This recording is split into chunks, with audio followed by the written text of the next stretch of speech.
Bora começar o vídeo falando sobre Ryan, atacante de 18 anos de idade do Vasco, que segue na mira do Anderlecht. O time belga, que chegou a oferecer 10 milhões de euros em agosto, promete uma nova investida em janeiro. Essa oferta de 10 milhões de euros era referente a 80% dos direitos. O Vasco entendeu o valor como muito baixo. Já o São Paulo deve ter a volta de Ferreirinha para o confronto desta quarta-feira no Brinco de Ouro da Princesa contra o Vasco. O atacante está completamente recuperado e inicia a partida no banco de reserva. Sobre fair play financeiro, se ele já existisse no futebol brasileiro, quais clubes estariam em problemas? Você tem alguma mínima ideia? Amir Somoge, que é o CEO da Sports Value, resolveu preparar um material em cima dessa situação. E ele informa que vários dos clubes de futebol no Brasil não teriam aprovação do fair play financeiro. É só importante contar que a gente deve ter o fair play financeiro aplicado no Brasil a partir do Campeonato Brasileiro de 2025. Mas existem várias fórmulas de você criar e desenvolver o seu fair play financeiro. O Sports Value trabalha com aquela proibição de um clube investir mais de 73% das suas receitas no departamento de futebol. Todo mundo que infringir essa regra acaba descumprindo o fair play financeiro. E foi nesse contexto que aplicou-se essa regrinha que eu vou contar a partir de agora, referente ao ano de 2023. Então vamos lá. Dos times de futebol do Brasil na Série A, quais teriam problemas no ano passado se essa regra já existisse? São vários, tá? Internacional, Corinthians, Cuiabá, Santos, Atlético Paranaense e Flamengo seriam os únicos isentos, os únicos que teriam respeitado essa regra de não gastar mais de 73% da sua receita total com o seu departamento de futebol. É bom lembrar que o Corinthians de 2024 vai num caminho completamente diferente. Se o Duír Monteiro Alves, no ano passado, gastava menos, Augusto Melo foi para o aumento, está gastando muito mais do que o Corinthians tem. Então essa regra valia para o ano passado, para essa temporada certamente não. Inter e Corinthians gastaram 72% da sua receita com futebol, o Cuiabá gastou 71%, Santos e Atlético Paranaense 64%, o Flamengo 62%. Os clubes que teriam enormes problemas com o fair play, se essa regra já valesse. Botafogo com 106% no ano passado, nesse ano foi ainda mais. O Bahia 103%, América Mineiro 95%, Vasco 94%, o Atlético Mineiro 89%, Fluminense 88%, Fortaleza 85%, Red Bull Bragantino e Goiás 83%, o Ceará com 79%. Só para completar, Cruzeiro e Grêmio 78%, Curitiba e Palmeiras 77% e o São Paulo 76%. Estou trazendo esses números, mas queria fazer alguns registros. Não é porque seu time gasta mais do que 73% que ele tem problemas financeiros. Essa é só uma estimativa, é só um estudo.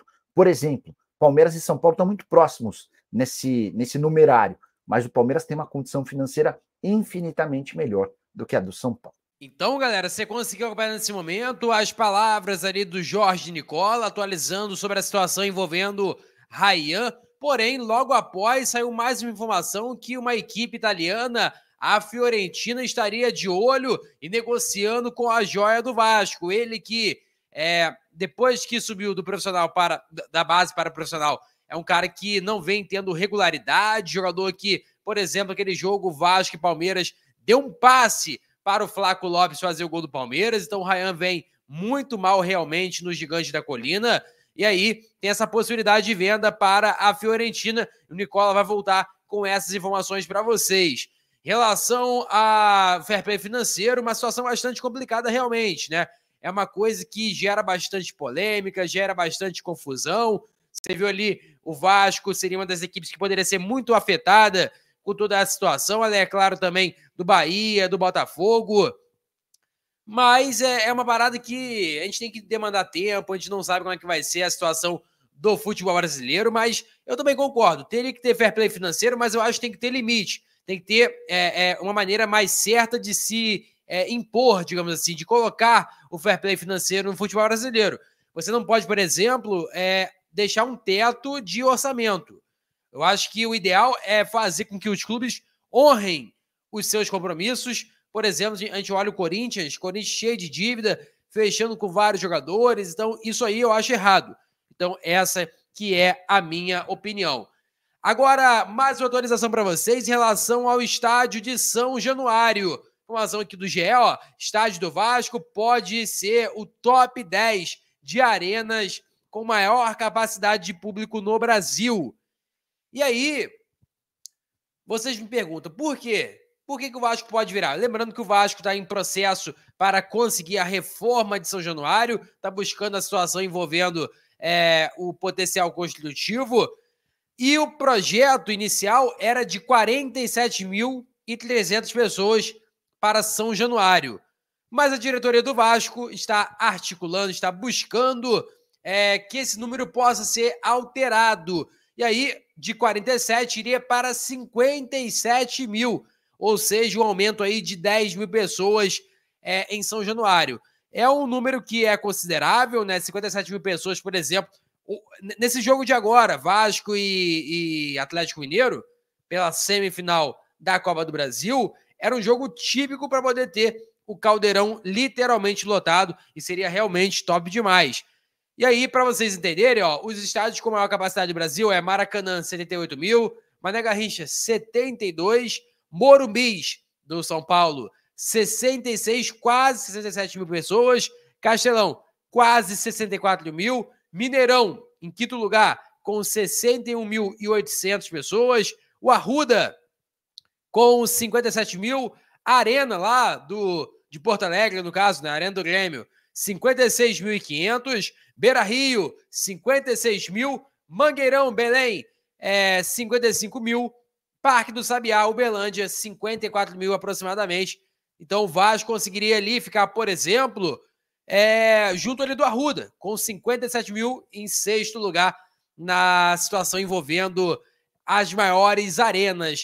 Eu particularmente acho que seria ideal realmente aumentar de 47 para 57, seria topzera demais. Eu acho que conseguiria confortar muito bem os torcedores vascaínos, lembrando que o projeto é para que possa ter a maioria do estádio com os torcedores em pé, literalmente uma barreira ali, um caldeirão que seria feito em São Januário.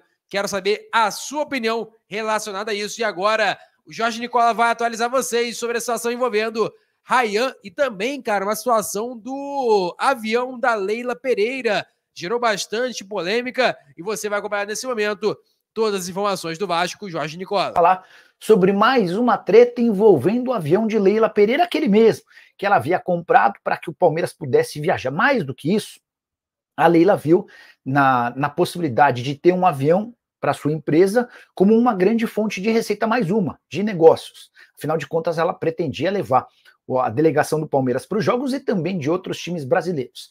E é justamente por levar o Vasco para algumas viagens no Campeonato Brasileiro que ela tem sido alvo de críticas de opositores no Palmeiras e de uma preocupação da ANAC, a Agência Nacional de Aviação Civil. A reclamação da ANAC tem a ver com o fato de a empresa dela, a Linhas Aéreas, ainda não ter todas as licenças para fazer táxi aéreo. Já a oposição do Palmeiras entende que ela não pode transportar um rival como o Vasco sem qualquer cobrança. O Vasco fez 3 viagens no Campeonato Brasileiro, contra o Internacional em 7 de julho, contra o Atlético Mineiro em 21 de julho e contra o Grêmio em 28 de julho. Dentro da oposição do Palmeiras, há uma preocupação em relação à proximidade de Leila Pereira e José Roberto Lamáquia com o Vasco. Não à toa, a gente chegou a contar para vocês, meses atrás, que o Lamáquia chegou a cogitar a compra da SAF do Vasco e também os name rights do estádio Cruz Maltino. Diante desse cenário, a Leila Pereira se pronunciou, afirmando que, de fato, permitiu ao Vasco fazer 3 viagens, que o Grêmio também chegou a viajar no avião dela, além dela ter utilizado esse avião no resgate de animais que eram vítimas das enchentes lá no Rio Grande do Sul, informação que foi contada em primeira mão pelo pessoal do UOL. O que você pensa sobre o tema? Ela é dona de um avião, cede para o Palmeiras. Ela pode ceder também para outros clubes sem custos? Deveria cobrar? A oposição está certa de reclamar ou não tem nada a ver? Já usa o espaço para comentário e deixa registrada a sua posição. Só para completar sobre o Palmeiras, atacante Rayan, que vive seus últimos dias com a camisa do Vasco. Já havia contado para vocês que o Anderlecht da Bélgica segue interessado no jogador. Na metade do ano, uma proposta de 8 milhões de euros foi recusada. Nessa terça-feira, o jornalista italiano Nicola Schiro afirmou que a Fiorentina também prepara uma proposta para o Vasco. Conversei antes de gravar o vídeo com um dirigente vascaíno, ele assegurou que até agora ninguém no Vasco foi procurado pela Fiorentina, mas que o Vasco precisa de uma grande venda e hoje o principal ativo do atual elenco é justamente o atacante de 18 anos de idade. A pedida do Vasco não será inferior a 12, 13, até 14 milhões de euros, vai depender muito do desempenho do atleta nessa reta final de temporada. O fato de o Vasco passar por uma enorme crise financeira, especialmente por não ter tido os aportes da 777, só aumenta a necessidade de uma grande negociação e hoje a bola da vez é justamente o Rayan. Portanto, galera, você venderia Rayan ou não para a Fiorentina se caso chegasse uma proposta? Qual o valor mínimo que você acha ideal para que a joia saísse do Vasco? Quero saber a sua opinião sobre toda a situação envolvendo Rayan, que pode estar nos últimos momentos com a camisa do Vasco da Gama. Galera, vou ficando por aqui. Peço para você que deixe o like, é muito importante para fortalecer o nosso canal. Nossa meta é alcançar 50 mil, conto muito com a sua ajuda e também com a sua moral, beleza? Valeu, tamo junto e é nóis! Fui!